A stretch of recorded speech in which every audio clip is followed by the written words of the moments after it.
Welcome to news Adda. Babu చేయలేదు, రేవంత్ చేశారు. ఏంటది?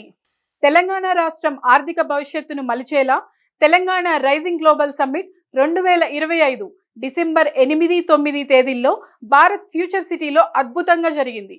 ఈ 2 రోజులు సమ్మిట్లో మొత్తం 5,75,000 కోట్ల పెట్టుబడి ఒప్పందాలు కుదిరాయి.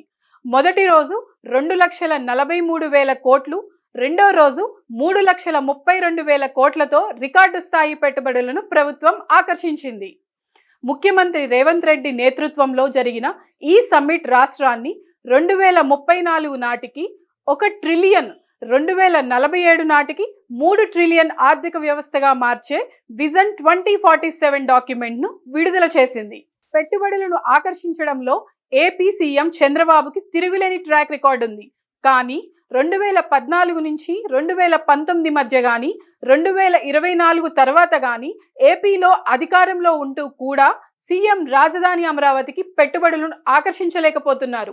ఇటీవల గూగుల్ ఏఐ డేటా సెంటర్ కూడా విశాఖకు వెళ్తుందే తప్ప అమరావతికి కాదు. ఏపీలో పెట్టుబడులు అంటూ వస్తే అవి విశాఖకే వెళ్తున్నాయి.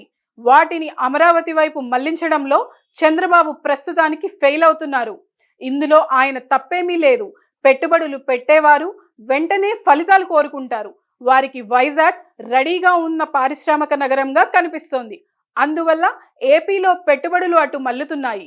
తెలంగాణ పెట్టుబడులకు కేర్ ఆఫ్ అడ్రస్ హైదరాబాద్.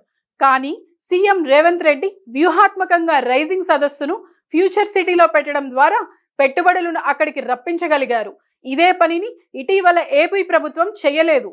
ఏపీలో జరిగిన పెట్టుబడుల సదస్సు విశాఖలో జరిగింది, కానీ అమరావతిలో జరగలేదు. ఈ పొరపాటును సీఎం రేవంత్ చెయ్యలేదు.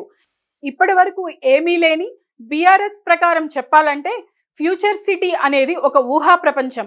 కానీ ఇప్పుడు అది ఏకంగా 5 లక్షల కోట్ల పెట్టుబడులకు కేంద్రం. ఇది మామూలు విజయం కాదు. పెట్టుబడులన్నీ హైదరాబాద్కే తరలిపోతున్న ఈ రోజుల్లో మరో ప్రాంతాన్ని అద్భుతంగా తీర్చిదిద్దుతూ పెట్టుబడులను అటు మళ్లిస్తూ లక్షల ఉద్యోగాలు కల్పించేందుకు వీలైన చక్కని ప్రయత్నంగా దీన్ని చెప్పుకోవచ్చు.